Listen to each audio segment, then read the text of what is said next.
Welcome to Silent Queen's Reckoning. I'm so glad you could join us today. Now let's dive right into the story. Urged by his mistress to harm his wife on a rainy highway, 2 hours later he froze in pure horror. Rain hammered the windshield hard enough to turn the highway lights into broken gold lines. Claire Hart was driving alone through the storm when her husband called for the fourth time. She did not answer. Her hands stayed on the wheel. Her jaw stayed tight. The small leather folder on the passenger seat slid with every turn. Owen had insisted she bring it to the country house before midnight. He said a donor needed a signature. He said it could not wait until morning. Claire had almost believed him. Then, 40 minutes earlier, she had seen Mila Cole's name flash across Owen's screen while he stood at the kitchen counter pretending to make coffee. He had turned the phone over too late. Mila had sent a photograph of a bottle of champagne beside a lit fireplace. Under it was one line. "She is coming, right?" Owen had looked at Claire and smiled as if nothing had happened. He had kissed her forehead. He had told her to drive carefully in the rain. Now the highway was nearly empty. Trucks passed in gray curtains of spray. A warning light appeared on the dashboard, then vanished. The steering wheel trembled once beneath Claire's palms. Her eyes narrowed. Claire had learned long ago that fear could make people hurry into the wrong decision. She did not hurry. She eased her foot from the accelerator, switched on the hazard lights, and guided the car toward the next service area. The turn came just before the worst section of road, where the highway curved around a dark reservoir and the guardrail disappeared behind trees. Her car reached the service station and stopped beneath a bright canopy. The engine died. For 3 seconds, Claire sat still. Rain crashed across the roof. The folder lay against the passenger door. Her phone began to ring again. Owen. She watched his name fill the screen. Then she answered and placed the call on speaker. "Where are you?" he asked. His voice was too sharp. "Not worried. Waiting." Claire looked through the wet glass. Across the highway entrance, a black SUV sat in the shadows with its lights off. She could not see the driver, but she knew the shape of Owen's car. "The car stopped," she said. There was silence. Not concern. Not surprise. A clean, terrible pause. Then Mila's voice came through the line, faint but clear enough. "Tell her to get back on the road. She is almost there." Owen covered the phone too late. Claire's fingers went cold around the steering wheel. Mila laughed softly in the background. "The rain will do the rest. Nobody will know what happened." Owen said something too low for Claire to hear. Mila answered louder. "You promised. You said after tonight she would be gone, and that house, the hotel, all of it would finally be ours." Claire ended the call. The rain kept falling. For a moment, the whole world seemed reduced to water, headlights, and the sound of her own breathing. Then she opened the door. The station attendant, a middle-aged woman in a yellow raincoat, hurried over from the shop. Claire did not tell her everything. She only said her husband was nearby, her car had been tampered with, and she needed the police. The attendant looked once at Claire's face and did not waste time asking questions. She locked the glass doors, called emergency services, and guided Claire into the back office where 3 security monitors showed the station entrance, the pumps, and the highway ramp. On one screen, the black SUV started moving. It pulled closer. Claire watched it stop across 2 empty parking spaces. Owen stepped out. Rain soaked his dark coat within seconds. Mila remained in the passenger seat, her pale face turned toward the station. Owen looked through the glass. Claire did not hide. She stood behind the counter with the attendant beside her and a police dispatcher speaking through the phone on speaker mode. His expression changed. The patient mask fell away first. Then the irritation. Then something meaner, uglier, and much more honest. He walked to the door and tried the handle. Locked. Claire raised the phone so he could see the emergency call still connected. Owen stepped back. For the first time that night, Mila got out of the SUV. She marched through the rain, reached Owen, and grabbed his sleeve. Her mouth moved fast. Even through the glass, Claire could read the shape of the words. "Why is she calling the police?" Owen shook her off. Claire saw no love in the movement. No protection. Only panic. 2 highway patrol cars arrived 12 minutes later.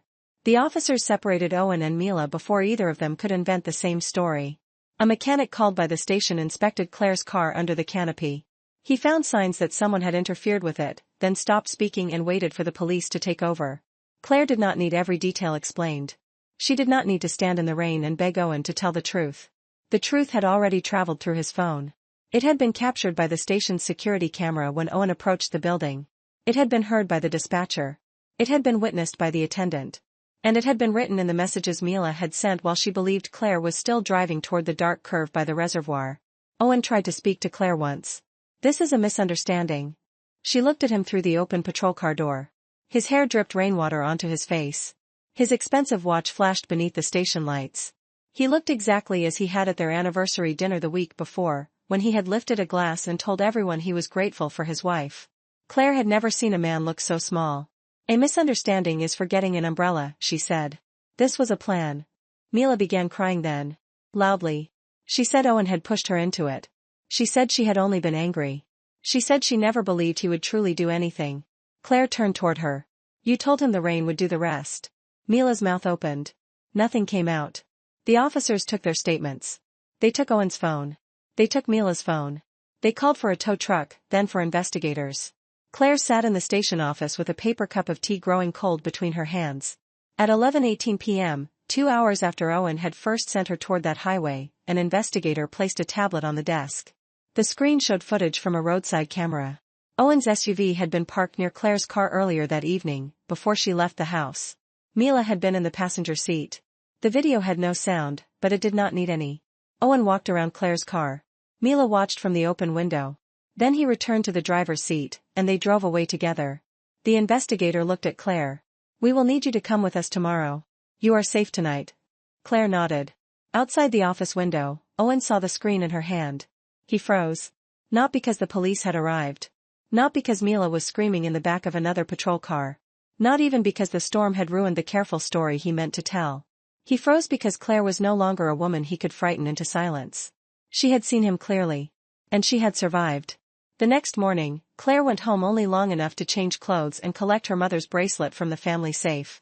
Owen's keys no longer opened the owner's floor at the Hart Grand Hotel. His cards no longer worked at the private residence. The household staff did not raise their voices. They simply followed Claire's instructions. Owen had spent years treating Claire's patience as if it were permission. Mila had treated Claire's quiet manners as if they were weakness. Both of them had forgotten one simple fact.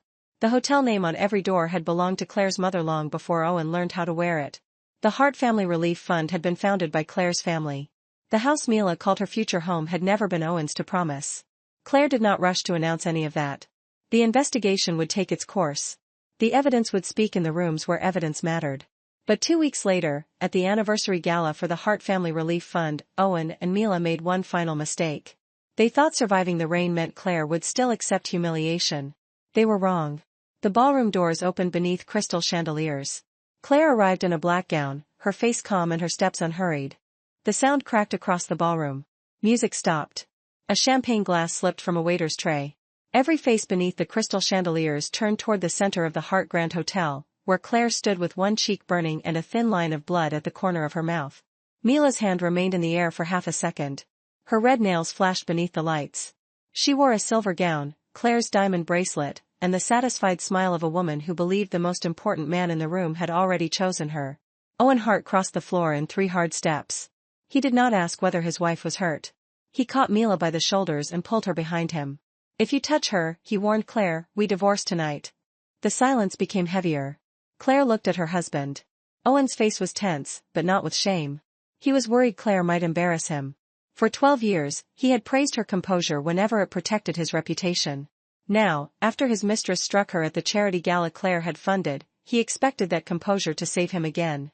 Claire slowly lifted a white napkin from the nearest table and pressed it to her lip. Mila peeked around Owen's shoulder. Triumph brightened her eyes. Only minutes earlier, she had taken Claire's assigned seat at the central table. When Claire asked her to move, Mila laughed and announced that Owen had promised her everything Claire no longer deserved. Then she raised the bracelet on her wrist and called it proof. The bracelet had belonged to Claire's mother. Claire had asked for it back. Mila slapped her. Now Owen stood between them as if the woman in silver needed protection from the wife bleeding into a napkin. "Did you hear me?" Owen said. Claire lowered the cloth.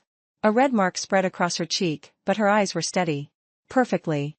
Owen mistook the calm answer for surrender. His shoulders loosened. "Good. This event is important. Go upstairs, fix your face, and do not make a scene." Several guests looked down. Others raised their phones discreetly. The gala celebrated the 10th anniversary of the Hart Family Relief Fund. Owen was scheduled to deliver the main speech. Cameras waited near the stage. Donors filled every table. He believed the room belonged to him. That was his first mistake. The ballroom stood inside the Hart Grand Hotel, but the Hart in its name did not come from Owen.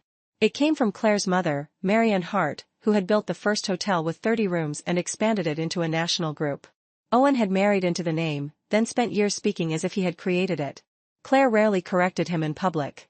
Tonight, that would change. She looked past Owen toward the stage. The wide screen displayed his portrait beside the words vision, compassion, legacy. Mila's name appeared below as creative director of the gala. Claire's appeared in smaller letters near the bottom. Mila had changed the program that morning. Owen had approved it. The slap was not an accident caused by anger. It was the final move in a humiliation planned carefully enough to have assigned seating. Claire folded the stained napkin once and placed it on the table. "You want a divorce?" she asked. Owen glanced toward the cameras. "We will discuss that privately. You just announced it to 300 people." His jaw tightened. "Do not test me." Claire turned to Mila. The mistress lifted her chin and touched the diamond bracelet. She looked younger than Claire, louder than Claire, and completely certain that being defended by a married man made her powerful. "He chose me," Mila said. Claire's cheek throbbed. She did not raise her hand. Instead, she reached for the microphone resting on the central table. Owen stepped forward. "What are you doing?" Claire switched it on. Her voice filled the ballroom. "Owen has asked for a divorce." A wave of whispers moved across the room. Owen's face drained. "Turn that off." Claire continued. "He has also warned me not to touch Mila Cole after she struck me." Mila's smile faltered.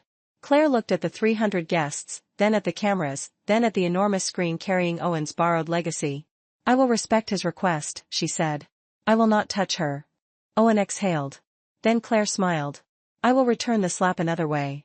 She lifted one finger. 10 times. The ballroom doors closed. Security took position beside them. Owen finally looked afraid. The first slap arrived before Owen could reach the microphone. Claire looked toward the head of hotel security and gave one small nod.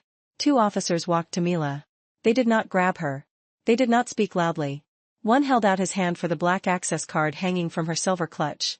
Mila stared at him. "What is this?" The officer waited. Owen stepped between them. "She is my guest." Claire's voice remained on the ballroom speakers. "Her access was issued under my family account." Mila tightened her grip on the clutch. The card opened the hotel's presidential suite, private spa, executive elevator, rooftop lounge, and owner's floor. Mila had used it for 6 months. She posted photographs from rooms she called her second home. She told friends Owen had given her permanent access. Owen had given away something that was never his. "Return the card," Claire said. Mila looked at Owen. He held out his hand to the security officer. "I authorized it." The officer did not move. Claire lifted one finger again. "You cannot authorize access to the owner's floor." The screen behind the stage changed. Owen's portrait disappeared. In its place appeared a simple ownership page. Hart Grand Hotel. Majority owner, Claire Hart. No complicated explanation. No list of companies. Just the hotel, Claire's photograph, and one line every guest could understand. Mila turned toward the screen. Her face lost color. Owen looked from the screen to Claire. "Take that down." No one obeyed him. The officer held out his hand again. Mila finally dropped the access card into it. "This is humiliating," she whispered. Claire touched the red mark on her cheek. That was the first. A murmur moved through the guests. Someone near the rear table began recording openly. Owen saw the phone and forced a smile. "My wife is upset," he announced. "We should pause the program." Claire looked toward the orchestra. The musicians remained seated. She looked toward the catering staff. They continued serving dinner. The event did not pause. Only Owen's control did. The second slap waited on Mila's wrist. Claire walked toward her, stopping 2 steps away. Mila immediately moved behind Owen again. "She said she wouldn't touch me." "I won't." Claire looked at the diamond bracelet. "Take it off." Mila covered it with her other hand. "Owen gave it to me. Owen stole it from my mother's safe." The words traveled through the ballroom. Owen's eyes flashed. "That is not true." Claire turned toward the screen. A photograph appeared of Marianne Hart wearing the bracelet at the hotel's opening 27 years earlier. Beside it was a recent security image showing Owen entering the family archive room. Another image showed him leaving with a narrow velvet box. The guests did not need an expert. They saw the bracelet. They saw the box. They saw Owen. Mila stared at him. "You said it was yours." "It was in the family collection." "My family," Claire said. Owen's confidence cracked. "We are married. That collection belongs to both of us." "No." One word. The screen changed again. A short line appeared beneath the bracelet photograph. "Personal property of Marianne Hart, left to her daughter Claire." Mila began working the clasp with trembling fingers. It caught. Her breathing quickened. The bracelet that had made her feel chosen now looked like stolen evidence under 300 pairs of eyes. Owen reached to help her. Claire raised a hand. He stopped. Mila finally freed the clasp and placed the bracelet on the table. Claire lifted it with the same napkin that held the blood from her lip. She did not put it on. She handed it to security for safekeeping. Second, Claire said. Mila's bare wrist looked suddenly small. Owen leaned close to Claire. End this now. She looked at him. You asked for 10. I asked for a divorce. That is one of them. The third slap took Mila's job. For the past year, Mila had called herself creative director of the Hart Family Relief Fund. Her face appeared in promotional videos. She chose gowns, flowers, celebrity guests, and camera angles. She rarely visited the hospital programs the gala supported. Claire had questioned the appointment. Owen called her jealous. Now the screen displayed the evening's spending. Gold table decorations. Imported perfume gifts. A private dressing suite. Designer accommodations for Mila's friends. A 3-day limousine service listed as donor transport.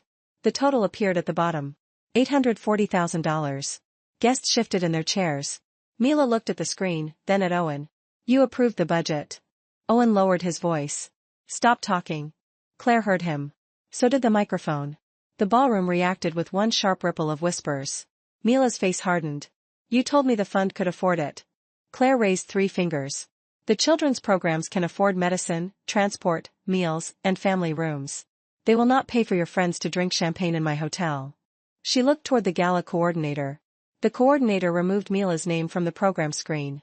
Creative director vanished. Mila watched her title disappear in real time. Her place in the closing presentation vanished next. Her promotional portrait disappeared. Then her seat number changed from the central table to none.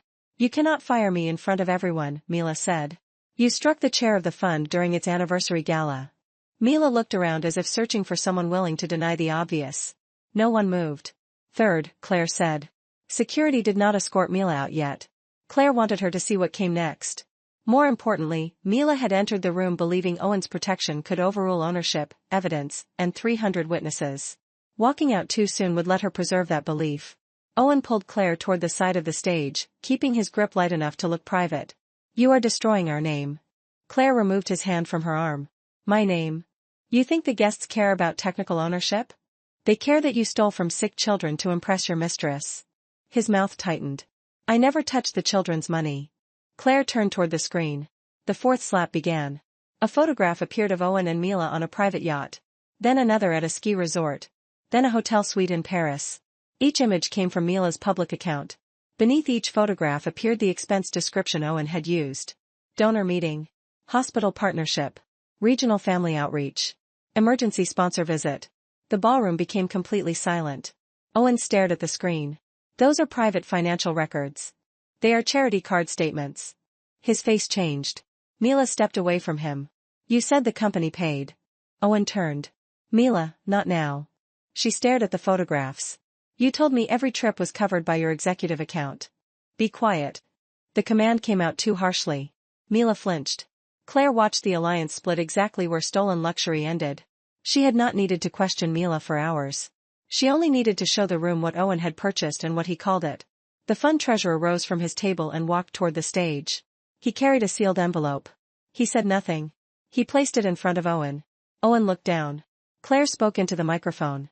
Your charity spending privileges ended at 6 this evening. You cannot remove me from my own fund. The screen showed the fund's founding document.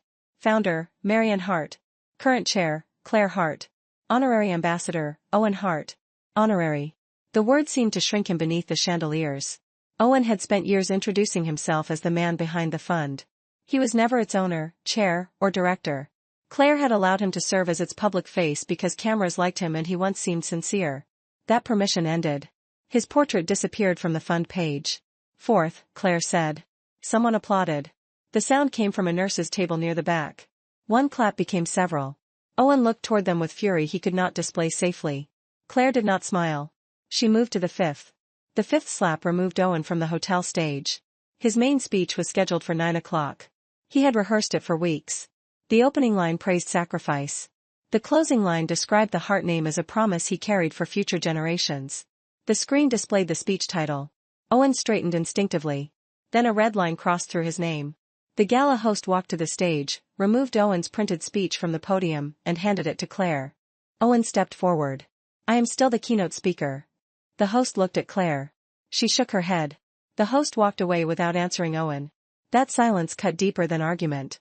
Owen was accustomed to people explaining themselves to him. Tonight, every person he treated as staff looked past him toward the actual authority. "You need me," he said to Claire. The microphone carried the sentence. Several guests laughed. Not loudly. "Enough." Claire folded his speech once. "The hospital needs donors. The families need support.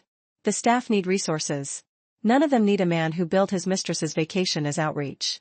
She dropped the speech into a wastebasket beside the stage. Fifth. Owen's face reddened.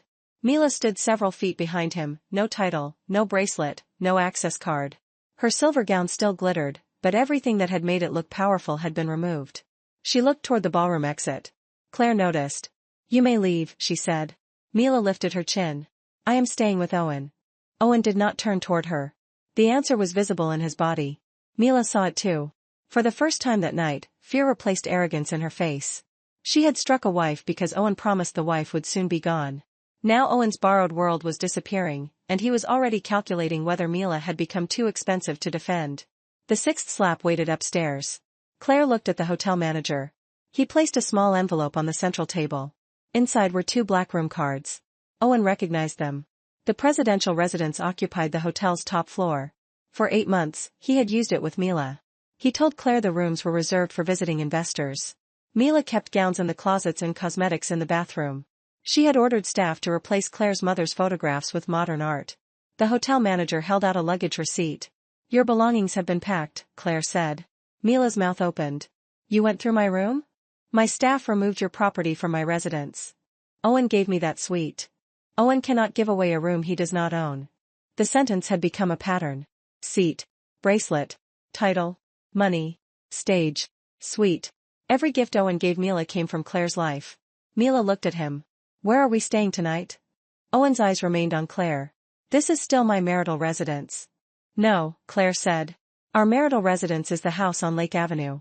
You moved your clothes out 3 months ago." The guests reacted again. Owen had told friends Claire forced him to sleep at the hotel because she was cold and controlling. The truth was simpler.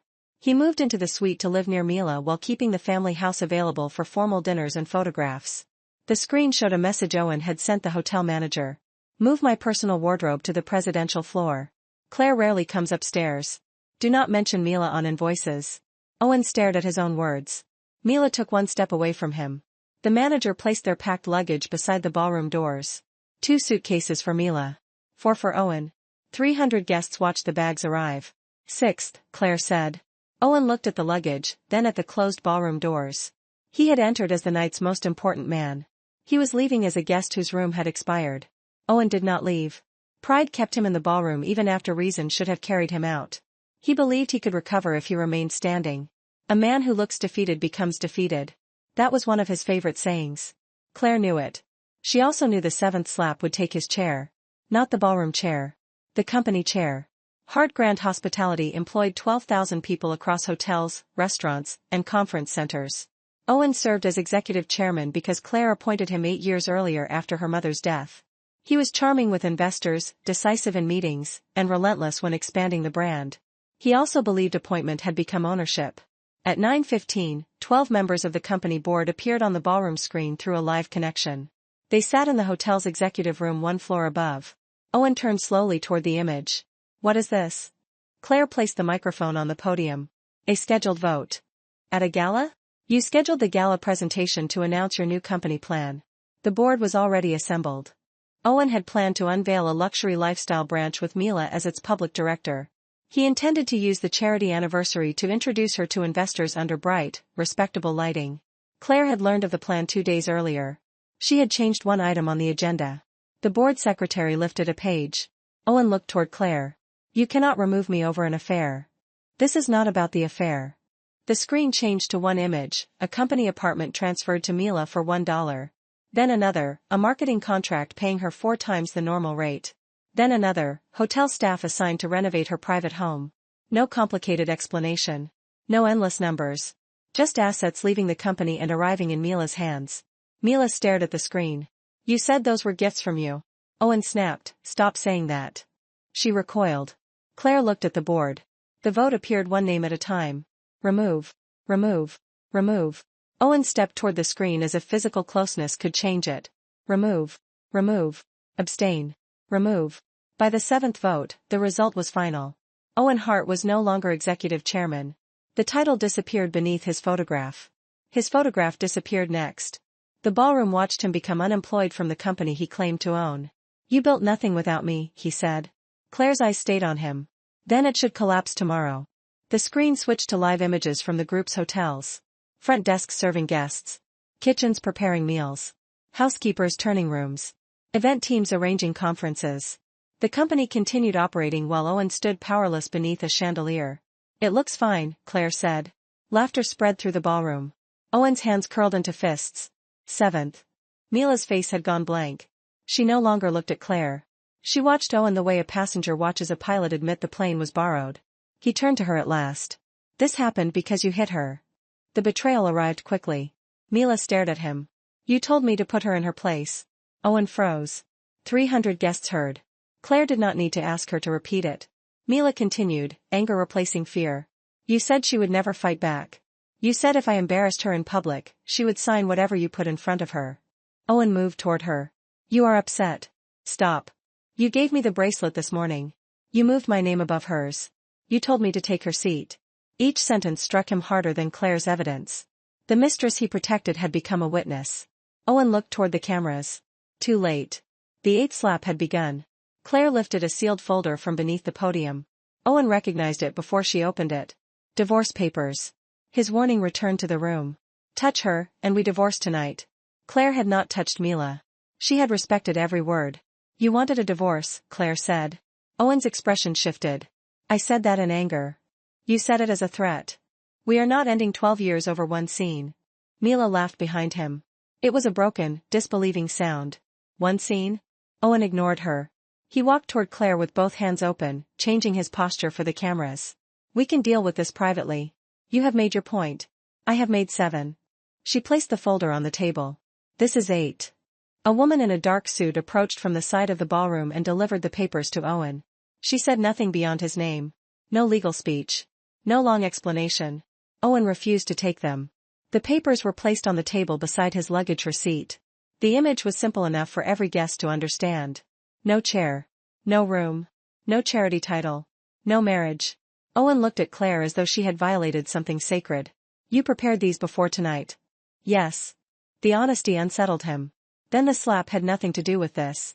"The slap showed me how far you expected my silence to stretch." Owen's voice lowered. "You plan to humiliate me. I plan to leave you quietly tomorrow morning." Claire looked around the ballroom. "You chose an audience." The guests shifted again. Owen could not deny it. He had placed Mila at Claire's table. He had given her the bracelet. He had changed the program. He had used the gala to introduce his mistress as a new public partner. Claire's response was public because his attack was public. Mila stepped closer to the divorce papers. "You told me she would never leave," she said. Owen turned on her. "You are the reason this exploded. You are the reason I was here. You slapped her. Because you told me she was nothing." The words landed in front of Claire. Owen glanced at his wife. For the first time that night, shame reached his face. "Not enough. Not before pride." "Mila misunderstood," he said. Mila's mouth fell open. Claire almost admired the speed. An hour earlier, he threatened divorce to protect his mistress. Now he was preparing to call her confused, unstable, and alone. Mila understood too. She pulled her phone from her clutch. "Should I play the messages?" Owen's face changed instantly. "Put that away." Mila stepped back. "You said the company apartment would be mine. You said Claire would sign the hotel shares after the gala. You said you would announce our engagement before Christmas." Whispers turned into open conversation. Claire remained still. An engagement before divorce. Owen had planned every future except the one where his wife read the documents first. Mila looked at Claire. The arrogance was gone. "I have the messages." "Keep them," Claire said. "You may need them." No forgiveness. No alliance. Just a fact. Owen saw both women standing outside his control and lost the last of his public discipline. "Neither of you would have anything without me." The room reacted with disbelief. Claire looked at the hotel around them. Mila looked at the luggage by the door. Then they both looked at Owen. He heard how ridiculous he sounded. 8th, Claire said. The 9th slap belonged to Mila. Claire did not deliver it. Owen did. He turned toward the mistress he had defended in front of 300 guests and began removing every promise he had made. The apartment was temporary. Mila stared at him. The contract was a trial arrangement. Her face tightened. There was never an engagement plan. She lifted her phone. I have photographs of the ring. A sample ring for the lifestyle campaign. The lie was weak and immediate. Mila's eyes filled, but she refused to cry. She looked down at her bare wrist where Claire's bracelet had been. Then she looked toward the packed suitcases and the screen displaying Owen's removal. Everything he had given her came from someone else. Even the future. You told me to slap her, Mila said. Owen stepped closer. Keep your voice down. You said she needed to understand that the hotel had a new woman. You made your own choice. Mila flinched as if he had struck her. Claire watched without satisfaction. Mila had humiliated her, stolen from her, and raised a hand against her. She would face consequences. But Owen would not turn the woman he used into the only villain. Mila opened her messages. Owen reached for the phone. She pulled it away. Security moved between them. This time, Owen was the one being blocked. Mila connected her phone to the ballroom screen. One message appeared. Where Marianne's bracelet? Claire needs to see who matters now. Owen's name sat above it. Another appeared. Take her seat. If she complains, remind her I choose who stands beside me. Then the final message. If she touches you, I will divorce her in front of everyone. She will not risk the scene. 300 guests read it. Claire did not have to defend herself. Owen's plan stood on the screen in his own words. Mila looked at him. You knew she would not hit me back. Owen said nothing. You wanted me to look cruel so you could look protective. Still nothing. Mila finally understood the role she had played. Owen wanted Claire publicly diminished, Mila publicly dependent, and himself publicly powerful. If Claire remained silent, he won. If Claire fought back physically, he still won. He would call her unstable, announce the divorce, and present Mila as the woman he rescued. Claire had refused both roles. Mila removed the silver clutch from her shoulder and placed it on the table. Inside were the hotel cards, gift receipts, and a small jewelry box. She opened the box. An engagement ring glittered inside. Owen's face went white. A sample? Mila asked. No one laughed this time.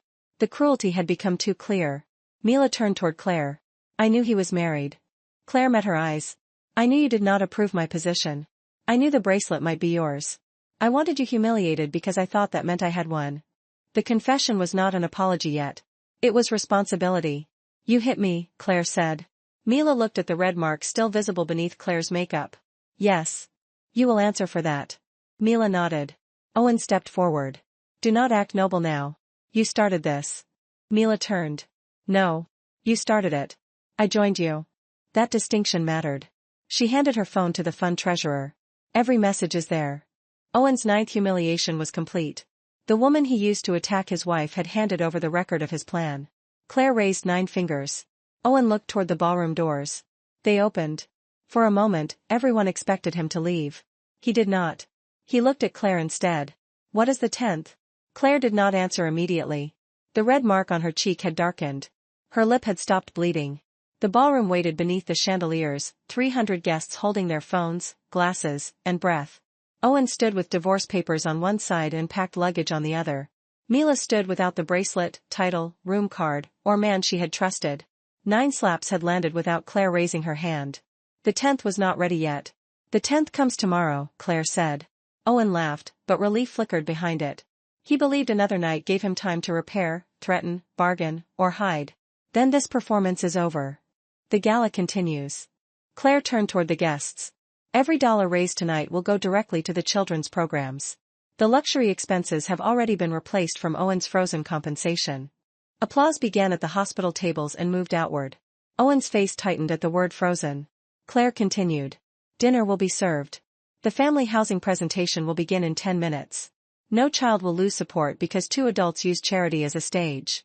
The applause grew. Owen reached for the microphone. Security stepped between him and the podium. He looked at Claire. You cannot freeze my money. The company withheld the unpaid bonus connected to the campaign you misused. Simple. Direct. No lecture. Owen looked toward the board screen, but it had gone dark. The ballroom had moved on. That was worse than public attack. Staff resumed service. The orchestra began again. Guests returned to their tables. A doctor took the stage and spoke about the new family wing. Owen remained standing in the center with no role. Mila picked up her clutch. Security approached her. Claire had not forgotten the physical assault. Mila did not resist. She looked at Claire once, lowered her eyes, and walked toward the ballroom doors beside the officers. Her suitcases followed. Owen watched her go. He did not follow. Mila noticed. The doors closed behind her. Owen turned toward Claire. "You see?" She meant nothing. The sentence revealed him more completely than every screen. Only an hour earlier, he threatened his marriage to protect her. Now that Mila had lost value, he offered her meaninglessness as an apology. Claire looked at him with open disgust. "That is why you mean nothing to me now." Owen's face went still. She walked to the central table and took the seat Mila had occupied. Staff removed Mila's place setting. A new card was placed before Claire. Claire Hart. Chair. Owner. Host. No title referred to Owen. He stood beside the table, waiting for someone to make space. No one did. At last, a security officer pointed toward the open doors. Owen looked around the ballroom he had expected to command. Guests avoided his eyes. Former friends studied their plates. Investors spoke to Claire's team. Hospital staff watched the stage.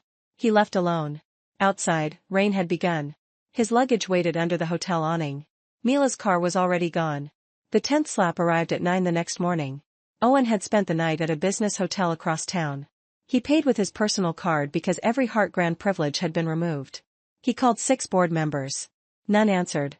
He called Mila. She blocked him. He called Claire 31 times. She did not answer. At 9, Hart Grand Hospitality held a staff broadcast. Owen watched from his hotel room. Claire stood in the main lobby of the Hart Grand, the same red mark still visible on her cheek. She had not hidden it with heavy makeup. Behind her stood hotel employees, hospital partners, and department leaders. No grand entrance. No revenge speech. She announced 3 changes. First, every employee tied to the cancelled lifestyle branch would keep a job. Second, every dollar Owen and Mila had charged to charity would be restored. Third, the presidential residence would become temporary housing for families whose children were receiving emergency treatment nearby. Owen sat forward. The suite. The room where he had hidden Mila, stored gifts, held private dinners, and planned Claire's replacement would no longer belong to any executive. Its closets would hold family coats. Its private kitchen would prepare late meals for parents returning from the hospital. Its rooftop terrace would open to children during recovery events. Claire looked directly into the camera. A room gains value from whom it protects, not from who believes they own it. The broadcast ended. That was the 10th slap. Not losing the suite. Watching Claire turn his secret palace into something better. Owen threw the hotel remote across the room. It struck the wall and broke. No one saw. No one applauded. His rage had finally become private, exactly where he had expected Claire's pain to remain. At the Hart Grand, staff began removing Mila's furniture from the presidential floor. Workers carried out silver lamps, mirrored tables, unopened perfume boxes, and portraits from her promotional shoots. They returned Marian Hart's photographs to the walls. Claire supervised only the first hour. Then she left for the hospital. The mark on her cheek drew glances, but no one asked unnecessary questions. Nurses had seen the gala videos. Families had too. Claire did not discuss Owen in the pediatric wing. She reviewed room plans, meal schedules, and transport needs. The first family moved into the former presidential suite 3 days later. A 7-year-old girl named Lily arrived after emergency heart surgery. Her mother carried one bag. Her father still wore his work uniform. They stepped into the enormous living room and stopped, overwhelmed. The girl noticed the rooftop terrace first. Claire handed her the key. Not a black executive access card. A simple blue card with a yellow sun printed on it. Lily held it like treasure. Owen saw the photograph online that evening. The child stood on the terrace wrapped in a blanket while her parents smiled behind her. No mention of Owen. No mention of scandal. The caption announced the new family residence. Comments praised Claire. Owen shut off his phone. The 10 slaps were complete. But his consequences were not. Mila appeared at Claire's office 1 week later. She wore a black coat, flat shoes, and no jewelry. The silver-gowned woman from the gala seemed to have disappeared.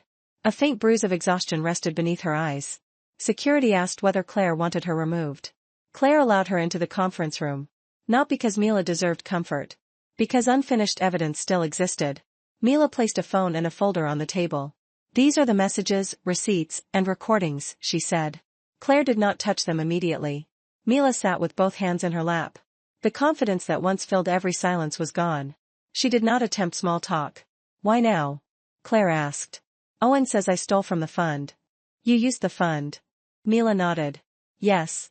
The answer was immediate. He approved everything. I knew some expenses were wrong. I told myself rich people moved money differently. I told myself you had more than enough. Claire looked at her. Mila swallowed. That is not an excuse. No. I thought if I became important enough, people would stop treating me like I was replaceable. So you tried to replace someone else. Mila lowered her eyes. She opened the folder. Inside were printed messages from Owen. Instructions to move Claire's name on the program. Instructions to use the family bracelet. Instructions to provoke Claire before the cameras. He wrote that Claire's greatest weakness was her refusal to look vulgar in public. Claire read that line twice. Not because it hurt. Because it confirmed the design. Owen had studied her dignity and turned it into a trap. Mila pushed the phone forward. There is a recording from the night before the gala. Claire played it. Owen's voice filled the quiet conference room. He told Mila that Claire would never fight. He promised the divorce threat would force her upstairs. He said once Claire disappeared, Mila would stand beside him during the keynote speech. By morning, the press would describe Mila as his new partner and Claire as the reclusive wife who skipped her own event. Mila's recorded voice asked whether the plan was cruel. Owen laughed. He said Claire was used to being invisible. The recording ended. Claire placed the phone down. Mila looked at the red mark, now fading yellow near Claire's cheekbone. I am sorry I hit you. You should be. I was angry because you asked for the bracelet. I knew it might be yours. I wanted you to react so he would choose me. Claire leaned back. He chose himself. Mila nodded. There was no need for more analysis. The facts sat between them. Will you give this to the board? Mila asked. Yes. And the fund? Yes. Will you report the assault? Yes. Mila closed her eyes briefly. When she opened them, she looked afraid but not surprised. I understand. That mattered. She did not ask Claire to protect her from the consequence of her own hand. At the door, Mila stopped. He told me you had never done anything for the company. Claire said nothing. Mila looked around the office, at hotel plans, hospital reports, and photographs of staff. I believed him because it made me feel better. Belief is a choice when the truth is standing in front of you. Mila left. Claire handed the folder to her team. Then she returned to work. Owen tried to fight the removal. He sent letters, called investors, and claimed Claire acted in emotional revenge after discovering an affair. He expected people to become uncomfortable with a powerful woman who refused to soften her response. Instead, the gala video kept returning. Mila's slap. Owen shielding her. Touch her, and we divorce tonight. Claire lifting 10 fingers. Then the messages appeared. Wear Marianne's bracelet. Take her seat. She will not risk a scene. Owen's story collapsed beneath his own words. He requested a private meeting with Claire at the Hart Grand. She agreed to 15 minutes in the public lobby. No suite. No office. No closed door. Owen arrived in a dark suit, carrying the folder of divorce papers. Cameras waited outside the hotel, but Claire chose a seating area beyond their direct view. She did not need another performance. He sat opposite her. For several seconds, he said nothing.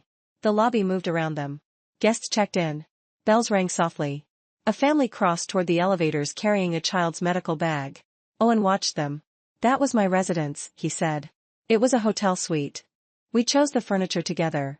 Mila chose the furniture. His jaw tightened. He placed the divorce papers on the table. I will sign if you give me my company shares at full value and stop the fund complaint. Claire looked at the folder. No. Then this becomes ugly. She touched the faint yellow mark on her cheek.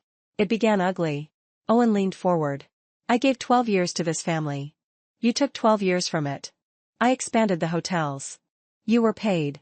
I built the public image. You damaged it. Every answer was short. He had arrived prepared for an argument and found no open space to perform one. Mila set me up, he said. Your messages set you up. She edited them. Your voice is on the recording. Owen looked away. The lobby elevator opened. Lily, the child staying in the former suite, emerged in a wheelchair with her parents.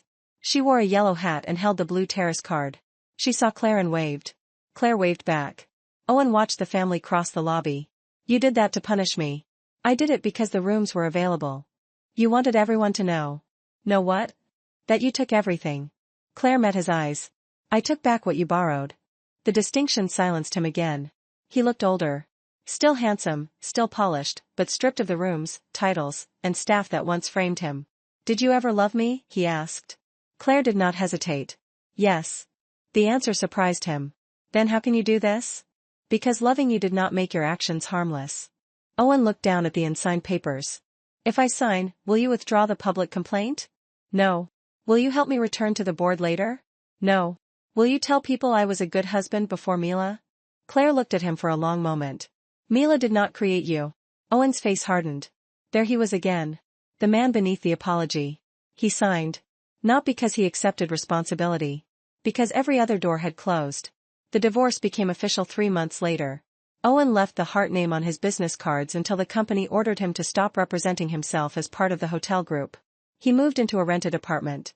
He began consulting for small event firms that cared more about his contacts than his scandal. Mila accepted responsibility for the assault and repaid what she could from the false expenses. She lost her position and several luxury clients. She did not become Claire's friend. She did not receive public forgiveness. She began working quietly for a small design studio and stayed away from charity stages. Claire did not monitor either of them. The presidential family residence filled every month. Parents cooked midnight meals in the kitchen Mila once used for private parties. Children drew pictures on the terrace. Owen's mirrored bar became a shelf for medicines and snacks. The bedroom where he hid gifts became a playroom. 6 months after the gala, Claire hosted the first Bright Tomorrow dinner without him. 300 guests returned to the Hart Grand Ballroom. The seating plan had changed. Hospital workers occupied the central tables. Families sat near the stage. Donors sat beside the people their gifts supported. No mistress wore a stolen bracelet. No honorary ambassador claimed the microphone. Claire entered in a dark red gown. The mark on her cheek had vanished. Her mother's diamond bracelet rested on her wrist. Guests rose. Claire did not make them wait through a long speech. She welcomed them, announced the year's results, and thanked the staff. Then the screen showed 10 images. Not Owen's 10 humiliations. 10 families housed in the former presidential residence. 10 children receiving treatment. 10 sets of parents sleeping near the hospital instead of in cars. The final photograph showed Lily on the rooftop terrace holding the blue card. Applause filled the ballroom. Claire looked at the stage where Owen had planned to replace her. She felt no need to mention him. That was the final victory. He was no longer required for the story to make sense. After dinner, Claire walked through the ballroom alone. Staff cleared plates. The orchestra packed instruments. Her mother's bracelet caught the low light. The central table stood empty. She remembered Mila's hand crossing the space between them. The sound. Owen's warning. The stunned faces. For months, strangers praised Claire for not striking back. They misunderstood. Claire had struck back. She simply refused to reduce her power to the reach of one hand. One physical slap could redden a cheek. 10 clear consequences could return a life. Claire switched off the ballroom lights and walked toward the lobby. The hotel doors opened for her. Not because she was Owen's wife. Because she was Claire Hart. 1 year after the slap, Claire stood in the family residence kitchen helping Lily decorate a cake. Lily was stronger now. Her yellow hat had been replaced by 2 short braids. She covered the cake in too many blue flowers and ignored every suggestion to leave empty space. Claire approved. The former presidential suite no longer resembled Owen and Mila's secret home. The silver furniture was gone. Warm sofas filled the living room. Children's drawings covered one wall. A schedule near the entrance listed hospital rides, meal deliveries, and rooftop play hours. No photograph of Claire appeared anywhere. The room did not need to advertise who had saved it. Lily pushed the finished cake toward her parents. Frosting covered both hands. Everyone laughed. Claire stepped onto the terrace while they cut slices. The city spread below. A year earlier, Mila had posed here wearing Claire's bracelet. Owen had photographed her against the skyline and promised the top floor would become their home after the divorce. The divorce happened. The promise did not. Children owned the skyline now. Claire's phone buzzed with a message from an unknown number. Owen. I saw the anniversary report. You did well. She read it once and deleted it. No anger. No answer. Praise from the man who tried to erase her was not a prize. Inside, Lily called for Claire to see the first slice. Claire returned to the kitchen. The cake leaned to one side. It was perfect. The second anniversary gala used no portraits of executives. The main screen displayed children's artwork. The programs listed staff, hospital teams, and family services before donors.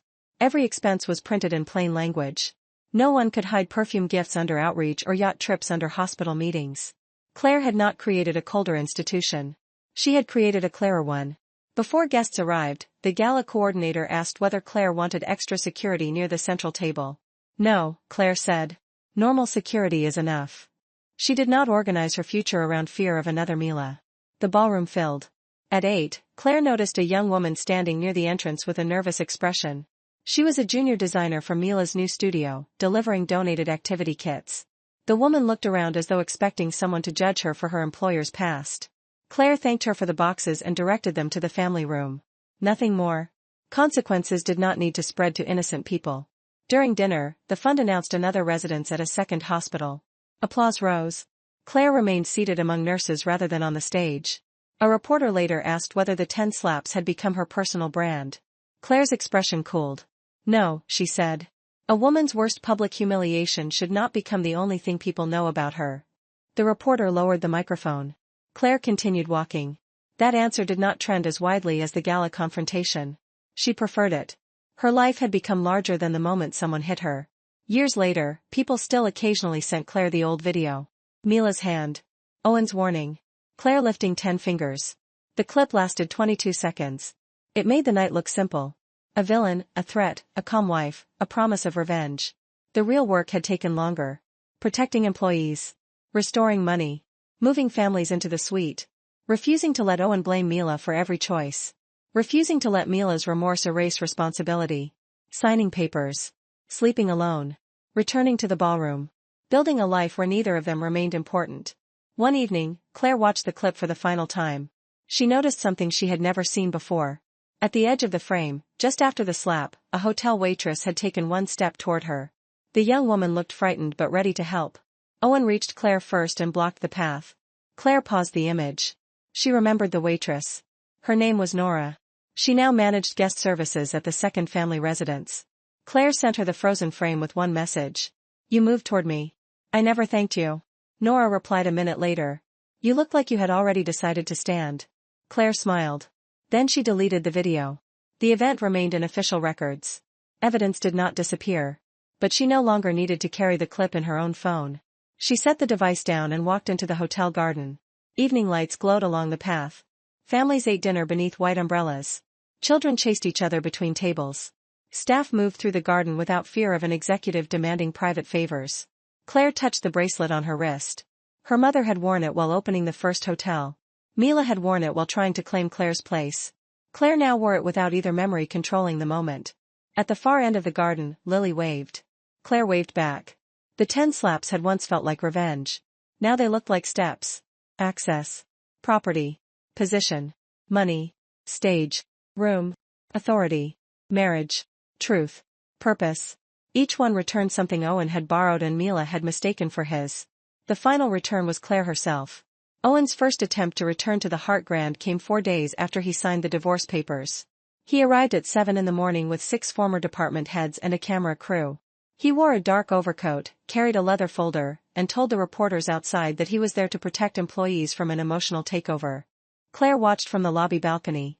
Owen had chosen the early hour because fewer guests would witness a confrontation. He expected nervous staff, an empty lobby, and doors that still remembered him. Instead, the morning shift stood behind their desks with written instructions and new access cards. No one abandoned a post. No one rushed to welcome him. Owen crossed the revolving door and walked toward the executive elevator. His card flashed red. He tried again. Red. The camera crew recorded both attempts. The lobby manager approached and pointed toward a meeting room near reception. Owen ignored him and pressed the elevator button manually. Nothing happened. This building operated under my direction for 8 years, Owen announced for the cameras. Claire descended the staircase. And it opened 20 years before you arrived. Every camera turned. Owen looked up. His prepared smile tightened. Claire, this is an employee meeting. You no longer employ anyone here. The 6 department heads behind him shifted. 2 were not current employees either. The other 4 had attended because Owen told them the board planned mass dismissals.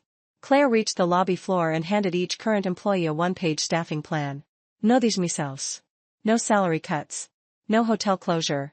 The luxury branch Owen created for Mila would be cancelled, but every worker would receive another position. One department head read the page, then stepped away from Owen. Another followed. Owen looked over his shoulder. Do not fall for this. The employees kept reading. Claire faced the camera crew. The hotel is open. Staff positions are protected. Owen has no meeting scheduled. Owen lifted his folder. I have evidence that she removed me without proper authority. He opened it. The first page was an old company chart showing him as executive chairman. Claire looked toward the digital directory behind reception. The current chart appeared. Claire Hart, Chair. Mason Reed, Chief Executive. Owen's name did not appear. The reporters photographed the screen. Owen flipped to another page. I still own executive shares. You own personal shares, Claire said. They do not open elevators. A bellboy near the luggage desk lowered his face to hide a smile. Owen heard. He walked toward Claire. Security moved closer, but she raised one hand. She did not need a wall of men to make him look powerless. You are turning staff against me, he said. You brought cameras to frighten them. I came to save their jobs. One of the department heads held up the staffing page. Our jobs are safe. Owen turned sharply. The man stopped speaking, but he did not lower the page. Claire looked at the camera crew. You are welcome to film the new family residence. The invitation changed the entire scene. The cameras left Owen. They followed Claire toward the elevators. Owen stood in the lobby while the crew he had invited entered with her. His old access card remained in his hand. He tried to follow. The lobby manager blocked the elevator and directed him toward the exit. No raised voice. No physical struggle. Owen looked through the closing elevator doors at Claire. She did not look back. On the top floor, the cameras filmed Lily drawing at a table near the windows. They filmed a father preparing breakfast while his wife rested after a night at the hospital. They filmed the terrace card, children's books, medicine shelf, and staff room. The report aired that evening. Owen's failed access attempt lasted 6 seconds. The family residence received 4 minutes. Mila faced the assault complaint the following week. She entered the municipal hearing through a side door without Owen. A plain navy dress replaced the silver gown. Her hair was tied back. She carried no jewelry and no statement for the cameras. Claire arrived through the main entrance. She did not bring a crowd.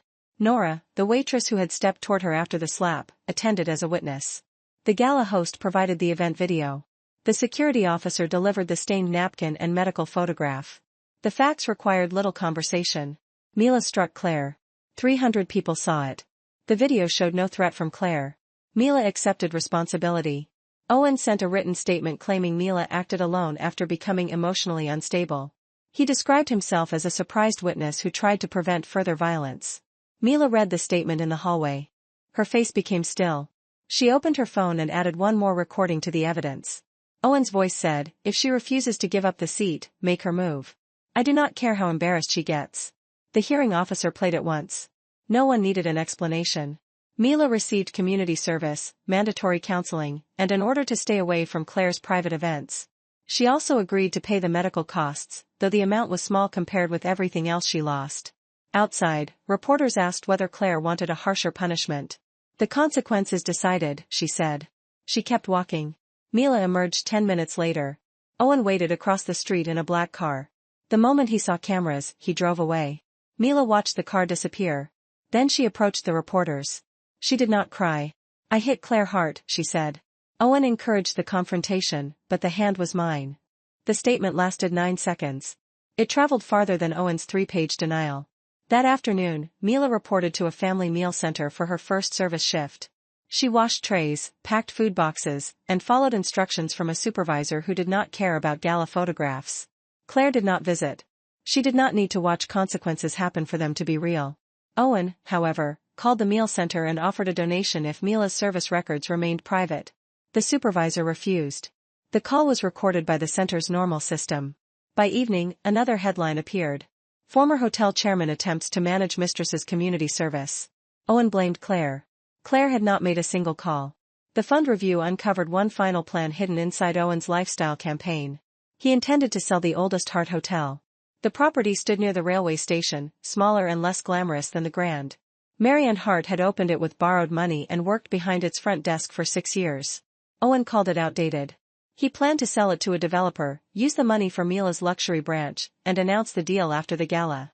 Claire learned of the plan from a hotel housekeeper. The woman found a presentation left inside Owen's former office.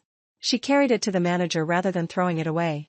On the cover, the old hotel had been replaced by a rendering of silver apartments called Row Tower. Mila's surname. Owen had promised her a building. The presentation reached Claire that afternoon. She drove to the old hotel immediately. The lobby had worn wooden floors, brass keys behind the desk, and a narrow staircase her mother refused to replace because generations of wedding couples had taken photographs there. Staff members gathered near reception. Many believed the sale remained possible. Claire placed Owen's presentation on the counter. The hotel is not being sold. Relief moved visibly through the room. She opened the first page and tore it in half. Then the second. Then the third. No dramatic speech. By the time Owen's silver tower reached the wastebasket, staff members were applauding. Claire announced a renovation instead. The rooms would be repaired without erasing the old staircase. One floor would offer reduced rates to families visiting patients. The ballroom would reopen for local weddings and community events. The housekeeper who found the plan received the first restored brass key. Owen heard about the announcement from the developer. He called Claire while she stood behind the same front desk where her mother once worked. "You cannot cancel that sale. There was no approved sale. I signed an agreement." "You signed a proposal. The developer will sue." "He already withdrew." Silence. The developer had believed Owen controlled the company. Once shown the current ownership and board decision, he walked away rather than fight for a property never approved for sale. "That hotel loses money," Owen said. "Not anymore." Claire looked through the lobby windows. Residents from the neighborhood had begun entering after hearing the news. An elderly couple brought their wedding photograph taken on the staircase 43 years earlier. A local baker offered to supply the reopening. Owen heard the voices. "You are sentimental," he said. "You are homeless," Claire replied. Then she ended the call. It was the only cruel line she allowed herself that month. The staff behind the desk had heard it. No one pretended not to smile. Owen's final public move came at the hotel group's annual investor meeting. Although removed as chairman, he still owned enough personal shares to attend. He entered the conference hall wearing a tailored gray suit and carrying no mistress, no camera crew, and no access card. Claire sat at the front beside the new chief executive. The room held investors, hotel managers, and employee representatives. Screens showed occupancy, new family programs, restored charity funds, and renovation plans for the original hotel. Every number had improved since Owen left. He read the report with a tight mouth. When questions opened, Owen stood. "These results depend on projects I started." The new chief executive displayed the project dates. Family residence, approved after Owen's removal. Original hotel restoration, approved after Owen's removal. Lifestyle branch losses, ended after Owen's removal. Charity repayment, completed from Owen's withheld bonus and asset recovery. The screen answered him line by line. Owen remained standing. "The Hart brand became internationally recognized under my leadership." Claire pressed one button. A timeline appeared. First Hart Hotel, opened by Marianne Hart. Hart Grand, opened before Owen's marriage. Hospital Fund, founded before Owen joined. International expansion, financed by Claire's family shares. Owen's years appeared as one section in the middle, not the beginning. He stared at the timeline. For years, he had spoken as if history started when he entered it. "Are you trying to erase my contribution?" he asked. Claire answered from her seat. "No. I am placing it at the correct size." Several investors looked down to hide reactions. Owen changed direction. He proposed removing Claire as chair, claiming the public scandal damaged confidence. The proposal required support. No one seconded it. The silence lasted 10 seconds. Owen slowly sat. The meeting continued. Managers discussed renovations. Employee representatives presented retention numbers.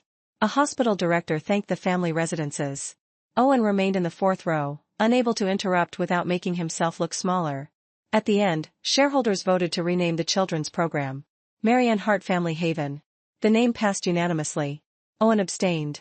His single abstention appeared on the screen beside hundreds of votes in favor. Claire looked at her mother's name. She did not look at him. The restored First Hotel reopened 18 months after the gala. The brass keys shone behind the front desk. The wooden staircase remained. Local wedding photographs covered one wall. The top floor held simple family rooms connected to the nearby medical center. Claire cut the ribbon with the housekeeper who found Owen's sale plan. No celebrities attended. No mistress stood beside the entrance. No man borrowed the microphone. Residents filled the lobby. Former employees returned with photographs. A retired bellman brought the cap he wore on opening day. Children ran up the staircase until staff redirected them. Near the end of the ceremony, Claire noticed Mila standing outside. She remained beyond the glass doors, holding a portfolio. Her community service was complete. Her stay-away order applied only to Claire's private events, and this reopening was public. Claire could have asked security to remove her. She did not. Mila entered and stopped near the reception desk. "The studio designed the family room signs," she said. Claire had approved the designs without knowing who drew them. They were simple, colorful, and practical. No silver glamour. No names in large letters. "They work well," Claire said. Mila nodded. That was the entire conversation.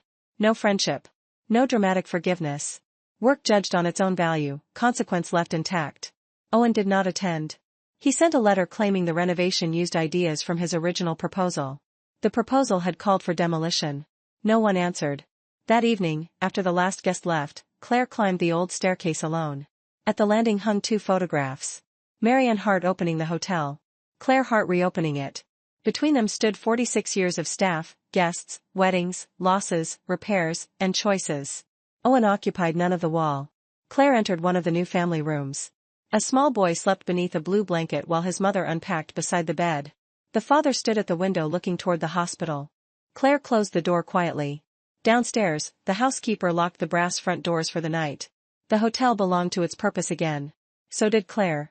Owen's next plan targeted the hotel group's largest winter contract.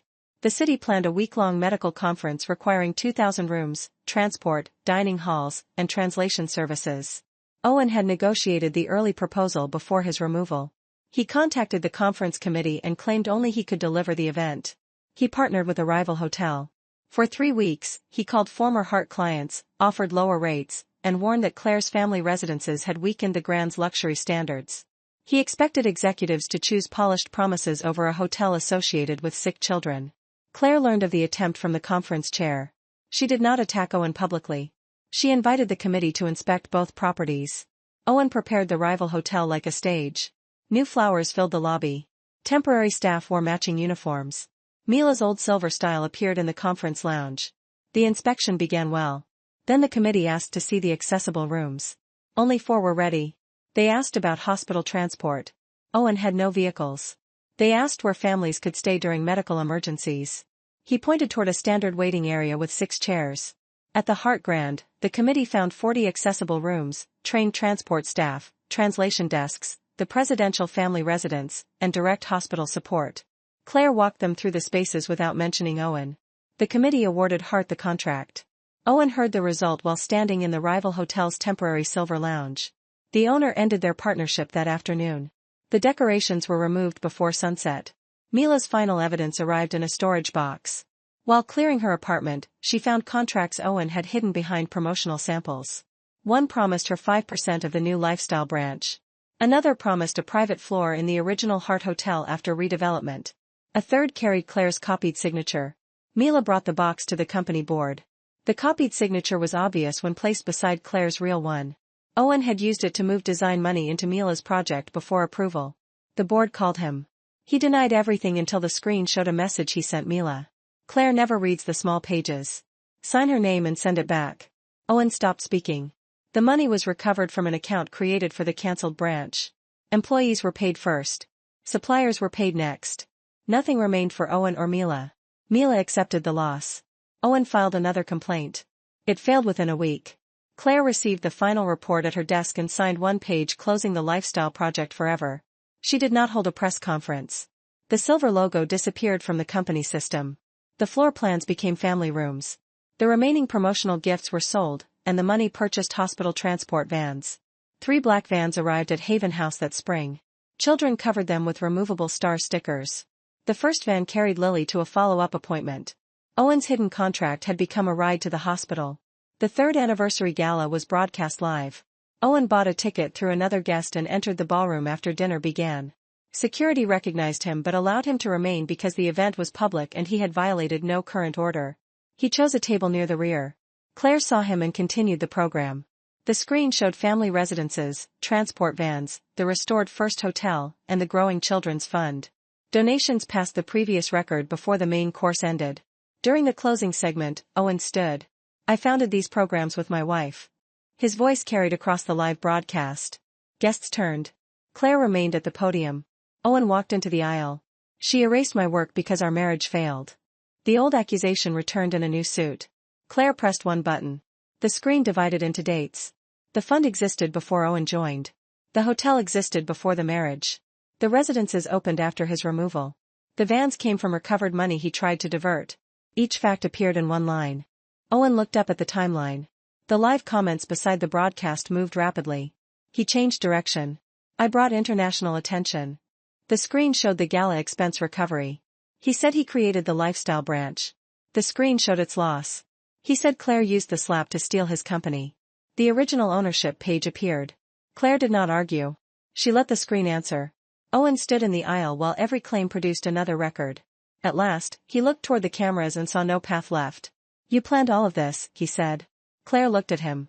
"You keep confusing records with traps." Security approached. Owen raised both hands and walked out on his own. The broadcast stayed on Claire. "Now," she said, "we will return to the children." The donation total rose again. 5 years after the slap, the Hart Grand hosted its 50th family in the former presidential residence. The child was a 10-year-old boy waiting for a kidney transplant. He arrived with his grandmother and one small suitcase. The rooftop garden had grown around the terrace. Herbs filled wooden boxes. Children had painted stones along the path. Claire handed him a blue access card. He asked whether famous people once stayed there. "Some people thought they were famous," Claire said. The grandmother laughed. That evening, Claire attended a staff dinner in the ballroom. 300 chairs filled the room again, but no reporters waited for scandal. Housekeepers, cooks, drivers, nurses, managers, and volunteers occupied every table. Nora now directed both family residences. The housekeeper from the first hotel managed its community program. Lily, healthy and taller, helped distribute awards. Claire sat among them. No central throne. No stolen seat. When staff surprised her with a short video, it did not show Mila's slap. It showed everything built afterward. The suite changing.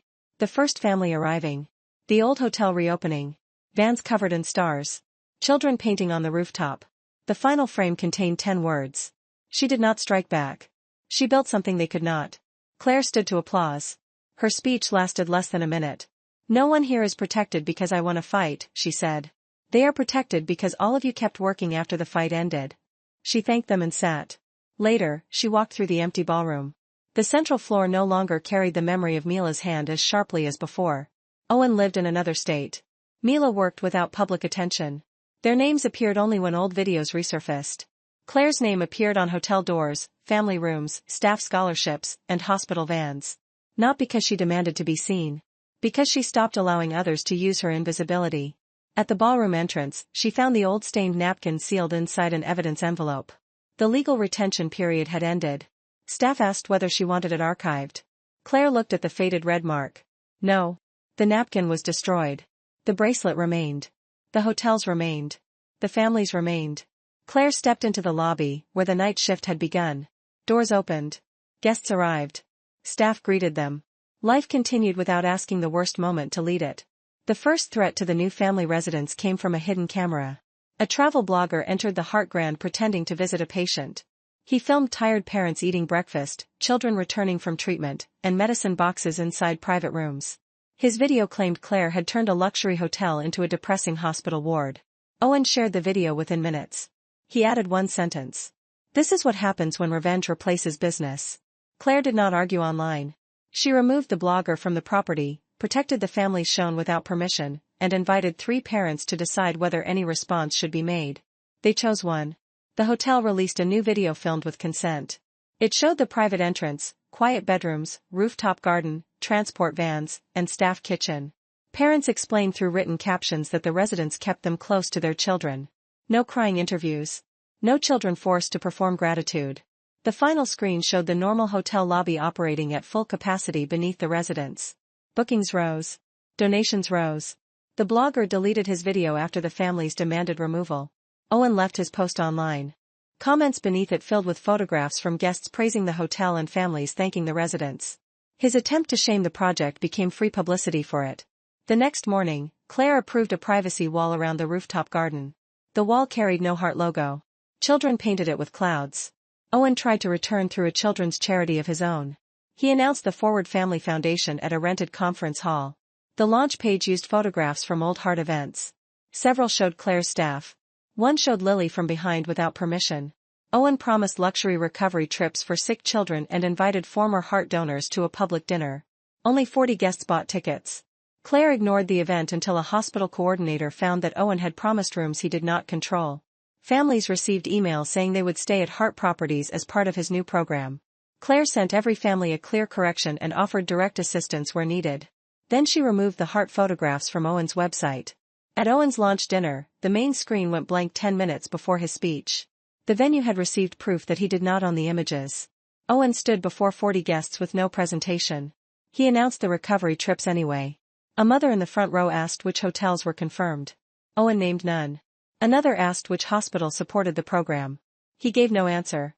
The dinner ended early. The Forward Family Foundation closed 6 weeks later without hosting a single child. Remaining ticket money was refunded. Owen blamed Claire in a long statement. One former donor replied with the question everyone understood. Why does your charity require her property? Owen never answered.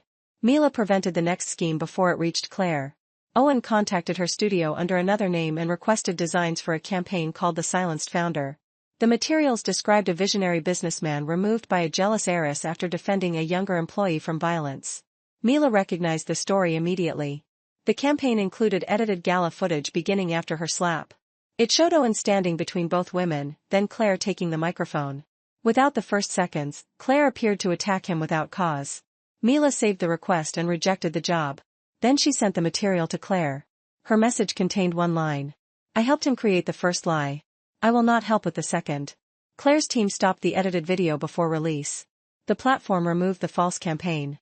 The agency Owen hired returned his deposit and ended the contract. Claire did not thank Mila publicly. Mila did not ask her to. 2 days later, Owen called Mila from an unknown number. He accused her of choosing Claire. Mila recorded the call. I am choosing what happened, she said. Owen threatened to expose old photographs.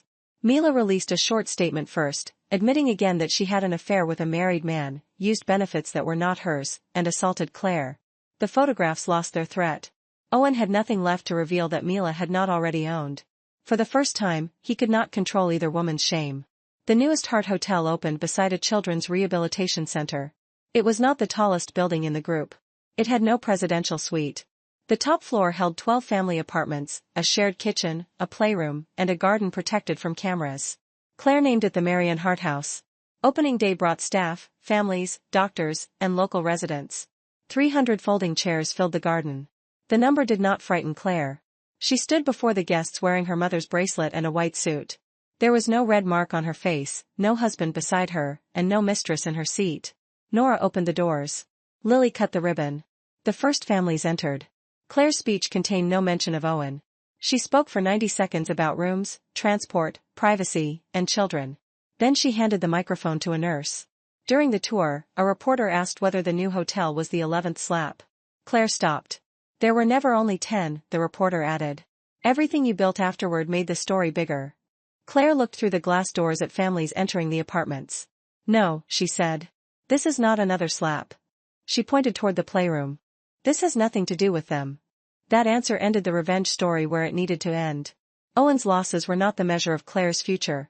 At sunset, the opening guests left. Staff checked the apartments. A child placed the first drawing on the playroom wall, a tall hotel with yellow windows and people holding hands outside. Claire pinned it in place. 5 years earlier, Mila had struck her beneath chandeliers because both she and Owen believed Claire's restraint meant she could be erased. They were wrong. Claire's restraint had given her time to see every borrowed key, false title, stolen gift, hidden bill, and empty promise. When she finally answered, she did not answer with one hand.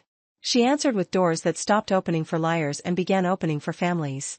She answered with jobs protected, money restored, rooms transformed, and a name returned to its true history. She answered until the slap became the least important thing anyone remembered. The garden lights came on. Claire locked the administration office and walked through the family floor one last time.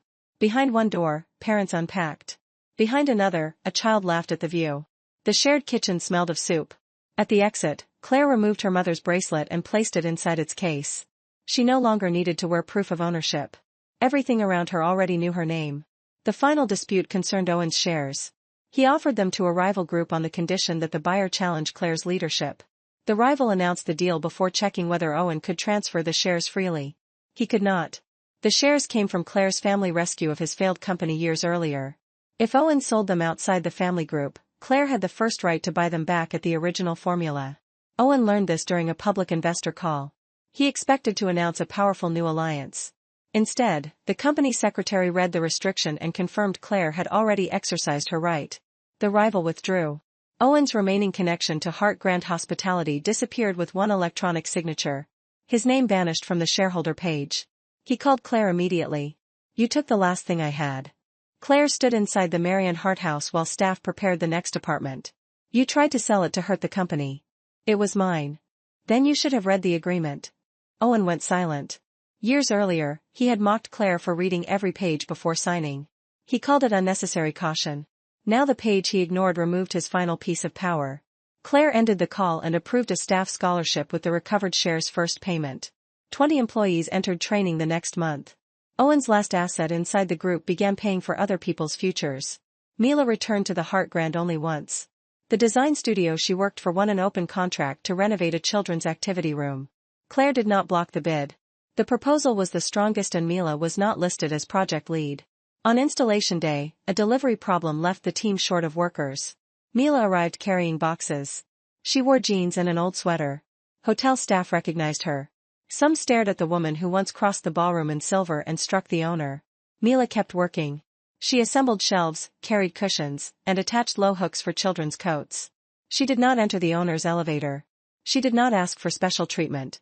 At lunch, she sat with the installation crew in the staff cafeteria. Claire inspected the room that afternoon. Bright colors covered the walls.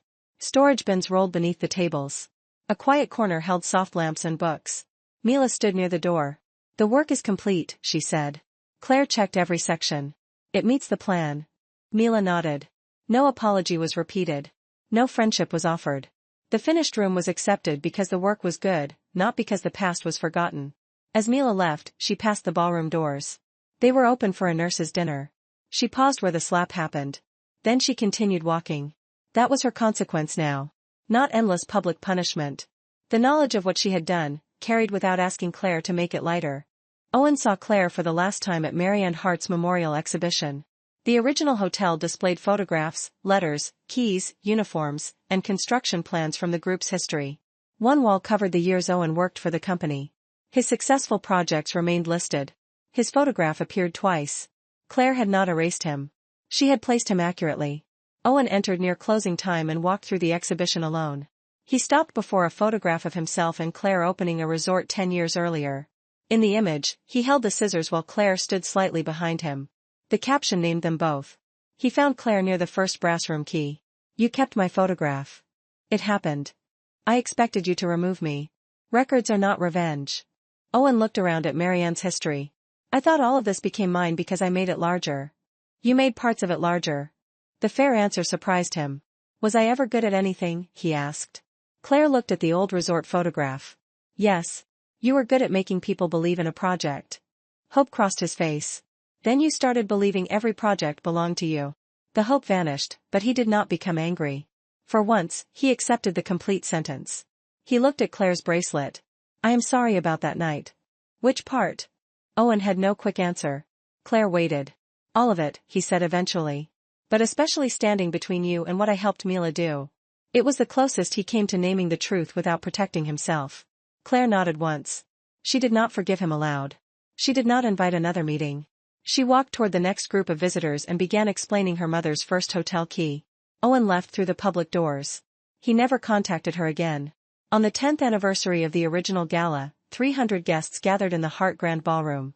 The number appeared on the seating report. Claire noticed it and smiled. The event honored hospital workers and the families who had used the residences. Lily, now a teenager, spoke for 2 minutes about returning to school after surgery. Nora announced a new residence in another city. The housekeeper from the first hotel presented a scholarship to a young employee. Claire sat at the central table. Her mother's bracelet remained in its case at home. She wore no symbol from the night of the slap. At 9, the ballroom screen showed the 10 original consequences, but not as punishments. Access became protected rooms. The bracelet became a family archive. Mila's cancelled title became paid staff positions. Recovered expenses became medicine and transport. Owen's lost stage became a platform for nurses and families. The presidential suite became a residence. The company chair became stable leadership. The divorce became a clear boundary. The messages became proof. The final room transformation became a national program. Guests applauded each result. Claire watched without seeing Owen or Mila in the images. The presentation focused on what replaced the harm. When she took the stage, she looked across the same floor where she once stood bleeding into a white napkin. 10 years ago, someone believed one slap could tell this room who mattered, she said. The ballroom became still. It could not. She gestured toward the staff and families. What mattered was what happened next. That was the entire speech. The orchestra began. Dinner continued. Claire left the stage before applause could turn her into another monument. Near the ballroom entrance, the current creative director showed her the next year's plan. The woman had worked at the hotel for 15 years. Her budget listed every expense clearly. No imported perfume. No private entourage. No stolen seat. Claire approved it. Later, she walked through the hotel garden with Lily and Nora. Children from the family residence chased lights across the path. Parents drank coffee beneath umbrellas. The Grand's upper windows glowed above them. The hotel no longer carried the tension of Owen's secrets. It carried people. At the garden gate, Lily asked whether Claire had ever wanted to slap Mila back. Claire answered honestly. For 1 second. Why didn't you? Claire looked toward the ballroom. Because 1 second was too small for what they had done. Lily considered that, then nodded. They continued walking. Claire no longer counted victories against Owen's losses. She counted occupied family rooms, protected jobs, completed treatments, restored buildings, and doors opened for the right people. The night Mila struck her remained part of the hotel's history. It was no longer the title of Claire's life. The opening of the 5th family residence brought the old video back. A media account posted the 22-second gala clip on the morning of the ceremony with a new caption. Woman builds hotel empire after husband's mistress slaps her. Within an hour, millions of people watched Mila's hand cross the screen again. Reporters waiting outside the new residence stopped asking about rooms and began asking whether Claire planned to turn her revenge story into a book, a film, or a personal brand. Claire entered through the front doors without answering. Inside, staff prepared 12 apartments for families arriving from rural hospitals. The kitchen stocked simple meals. The playroom held clean toys. Transport drivers checked routes. None of the work depended on an old video. At noon, the opening broadcast began. The first reporter asked Claire to describe how the slap changed her. She pointed toward the residence director. Ask her how many families arrived tonight. 12. Another reporter asked whether Owen had seen the building. Claire pointed toward the transport manager. Ask him how many hospital rides are scheduled this week. 108. A third asked whether Mila had apologized. Claire pointed toward the kitchen supervisor. Ask her how many meals this kitchen can prepare. 400 a day. The questions changed. Reporters began filming rooms, drivers, staff, and family supplies. The old clip remained online, but it moved below live footage of the new residence. At 3, the first family arrived. A mother carried a sleeping toddler. A grandfather pulled 2 suitcases. An older sister held a folder of hospital papers against her chest. Staff led them to an apartment overlooking a small garden. The mother recognized Claire and started to thank her. Claire stopped her gently and handed her the room card. Rest first. The woman nodded. No camera entered the apartment. Outside, another family arrived. Then another. By evening, every room was occupied. The media account that posted the gala clip added a second video. This one showed the residence lights turning on floor by floor. The new caption read, "What she built afterward." Claire did not share either post. She stood in the garden while children explored the path. The building behind her carried Marianne Hart's name in small letters above the entrance. Nothing on the walls mentioned Owen, Mila, divorce, or 10 slaps. Nora approached with the final occupancy list. All families checked in. No problems. Claire signed the page. Her phone buzzed with hundreds of new notifications. She switched it off. At sunset, she walked through the residence. A father warmed soup. A nurse delivered medication. 2 siblings argued over the top bunk. A little girl placed a drawing beside her bed. The building had become useful within hours. That speed pleased Claire more than any viral response. Near the exit, the residence director asked whether they should prepare a display about Claire's story for future donors. No. Not even a small one.